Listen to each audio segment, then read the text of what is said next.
And we are back. Our featured guest tonight is Mark Wetzel with the Five Rivers Delta Center. The center sits basically a stone's throw away from I-10 on the Mobile Causeway. Many of us pass it in our daily travels without really knowing what it's all about. So Mark is here with us tonight to tell us what it's about. How are you doing, Mark? I'm doing well. Thanks for having me here, David. So I've passed your sign on the causeway a gazillion times, but it wasn't until recently that I finally had a real idea of what I was seeing. For those who don't know, what is the Five Rivers Delta Center, and what do you guys do? That's an expansive question there. So Five Rivers Delta Resource Center is 81 acres worth of property that is an education center. We are your gateway to the Mobile-Tensaw Delta. So that means that we'll teach you about the plants, the animals, and how to get into the Delta and enjoy it yourself. And apparently butterflies, based on the thing behind you. So what got you into this line of work, and why did you choose it? My personal story is I actually came up here looking for a volunteer position. After interviewing for that volunteer position, they offered me a job shortly after that, and I stepped into the role of educator. Now, in order to become an educator, I graduated from Auburn University with a degree in wildlife sciences and spent time volunteering at their Raptor Center as well. Now, let's get right into the whole COVID thing. How has that affected the work that you guys do in the center, and just Right. you guys as individuals as well? So we used to see roughly 7,000 students a year here at Five Rivers Delta Resource Center. You ask how COVID has affected us. Without those field trips, we've had to moderate how we do our education and provide our services for the community. It has been our goal to keep our gates open since day one, in compliance, of course, with the governor's orders. Because we do have those 81 acres worth of walking trails that are all ADA compliant, folks can get outside, they can enjoy it. We're open 8 to 5, and best of all, it's free. So we've moderated by keeping those gates open, providing that service to the community. We also have a 2,000 square foot exhibit hall that we spaced all of our exhibits at least 6 feet apart. That way, as family groups can come in, they can self-moderate and find their way around. So one of the nifty things about it is because so much of it is outside, you actually have something that people can still do safely during this current COVID climate. Absolutely. Not only can they come and enjoy it, but they can still come and learn because we have educational signs on our trees, on our taxidermy, and on our live animal exhibits. One of the big benefits is we have 2 pavilions that folks can still rent out so that they can enjoy those family reunions, those picnics, even memorial services we've had out there. So, I mean, in an age right now, at least for the next several months, where people are starved for things to do, it gives them an opportunity to do something, feel like they still have some sort of life, but be safe in the process. Absolutely.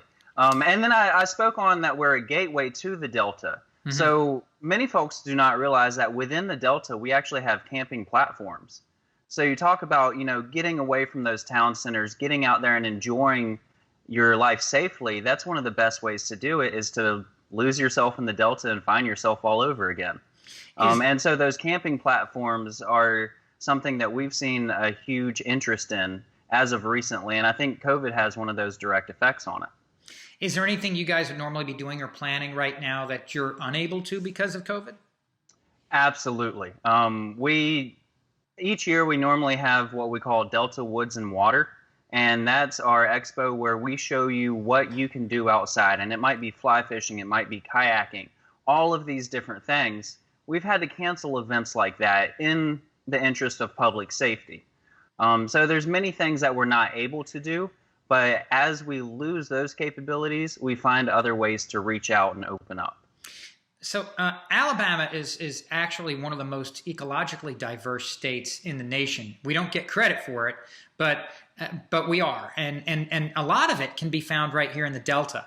Can you tell us a little bit about that and what makes our area so special, in your mind? Well, we do place 5th in biodiversity in the entire nation. Now, we do have over 30 species of frogs, 43 species of salamanders, 12 species of lizards, 49 species of snakes, whether you like them or not, we've got them. 31 species of turtles, and 1 species of alligator. So that's just kind of hitting the head right there, just a few of the different types of biodiversity that we have. Now, what does make our area so special? It's that Mobile Tensol Delta, because it's got such a wide range in geological features.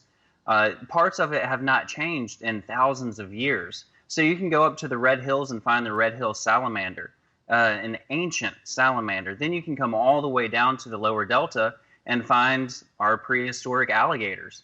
You know, once you see one of those 14 feet alligators, you say, wow, dinosaurs were a big thing.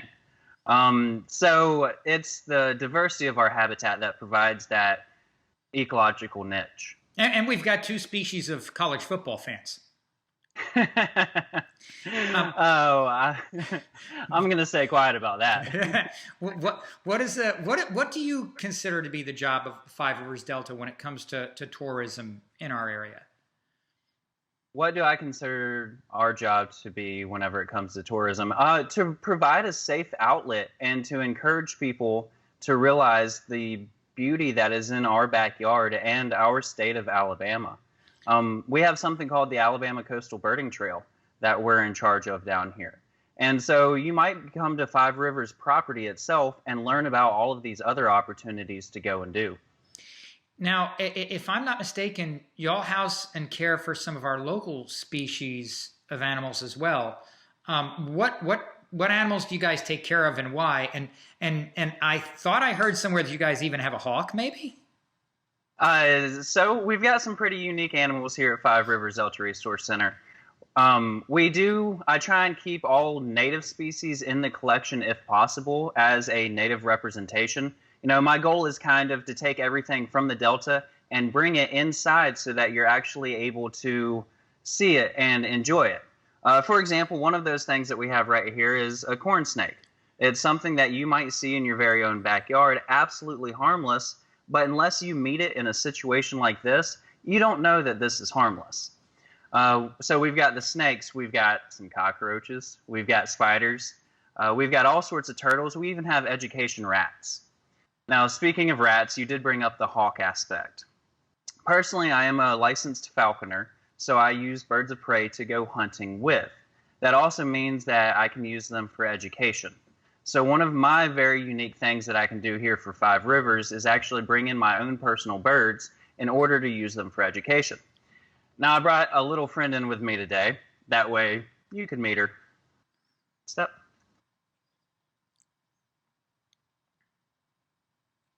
So here we have a juvenile peregrine falcon. She is a hunting bird, and I was able to trap her on October 19th this year. Now, I'm only borrowing her from nature for this season, so I use her to hunt with, and then at the end of the season, I'll actually let her go right back to the wild. During that time, though, I get to talk about her and how, you know, she's the fastest animal on the planet, and all of these other biological questions that people have. Now, when it just seems bizarre to me that you could say that you trapped her, and yet she's sitting right there on your hand, just hanging out like a house cat. Probably actually even more attentive and more disciplined than a house cat. So nicer than my house cat. Yes. So how does that happen? How do you? I mean, I would think that an animal from the wild like that would just be flopping all over the place. So how are you trained in a certain way to train them? Are they naturally that way? Am I missing something? There's a lot that does go into it. Now, she was so calm because she's got a hood on her head right now. I've got some other birds that I do not always use that hood, and so there's a slow progression in getting them used to this sort of setting.